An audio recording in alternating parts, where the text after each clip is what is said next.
नमस्कार विद्यार्थियों। आज हम 16 सितंबर 2020 मैं प्रोफेसर सुरेश चंद्र मीना से आचार्य संस्कृत राजकीय महाविद्यालय गंगापुर सिटी हम नाटक अभिज्ञान शाकुंतलम का अध्ययन निरंतर कर रहे हैं।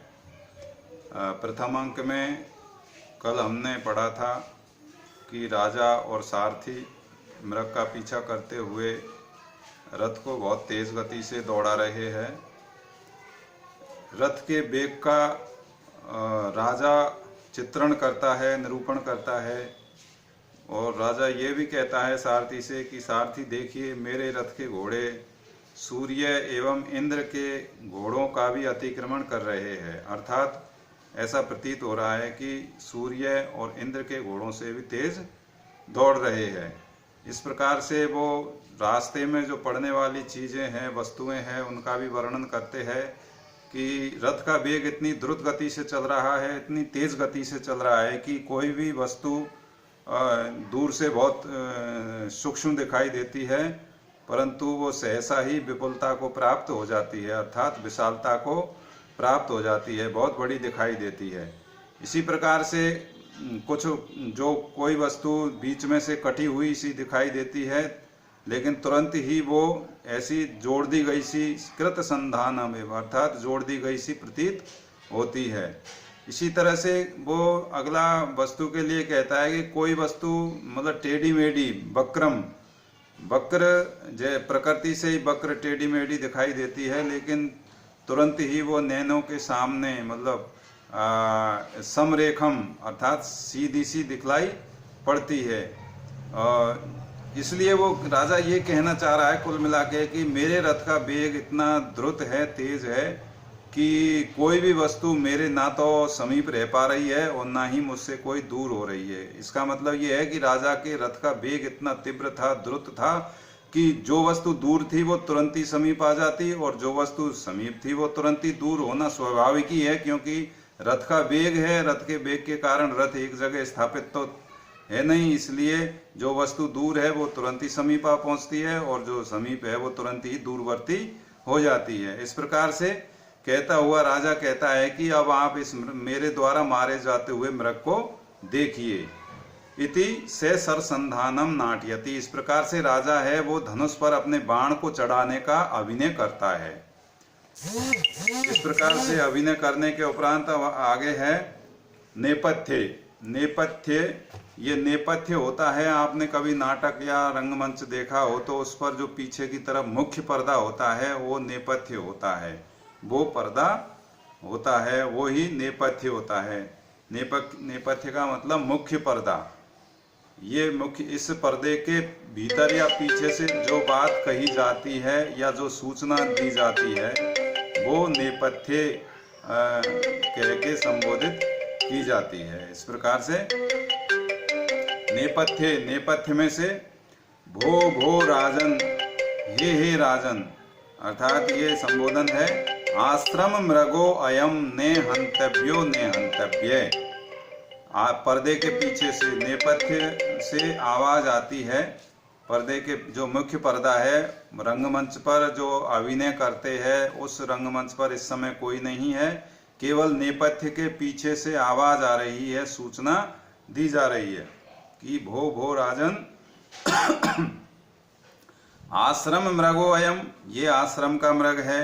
ने हंतव्यो ने हंतव्य, हंतव्यो तब्यत प्रत्यय है चाहिए अर्थ में, तो ने हंतव्यो ने हंतव्य, नहीं मारना चाहिए, इसको नहीं मारना चाहिए। सूत तो राजा का सारथी होता है, जो राजा के रथ को चला रहा है, हाँक रहा है, वो सूत आकर्ण्य अवलोक्य, आकर्ण्य अर्थात कान लगा करके, इस तरह से कान लगा करके आकर्ण्य अवलोक्य और देख करके, आयुष्मन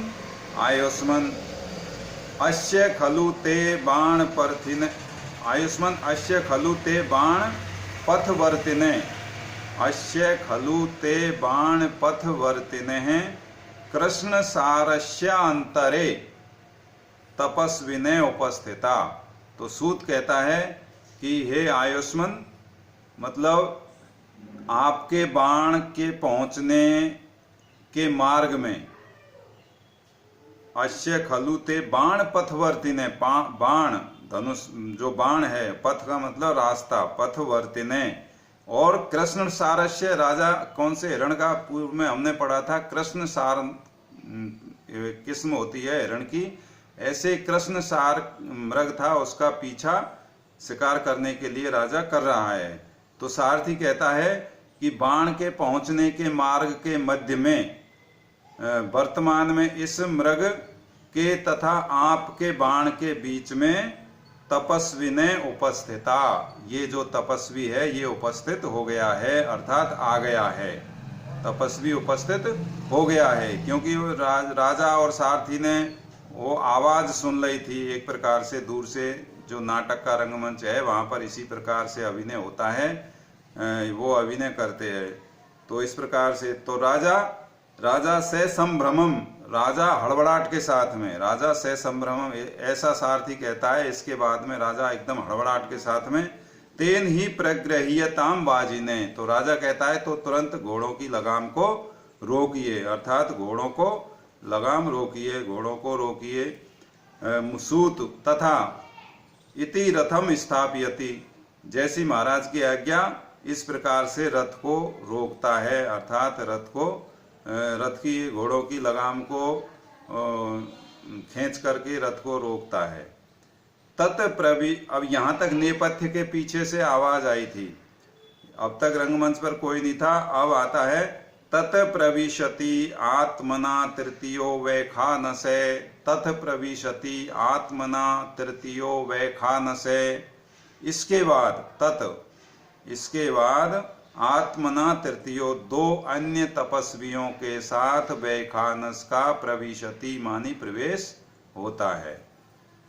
वैखानस, अब वैखानस और दो अन्य तपस्वियों का नाटक के रंगमंच पर प्रवेश हो गया है। पूर्व में जो वार्तालाप हुई, राजा और सारथी को जो आवाज सुनाई दी, वो नेपथ्य के पीछे से, अर्थात पर्दे के पीछे से आवाज आई।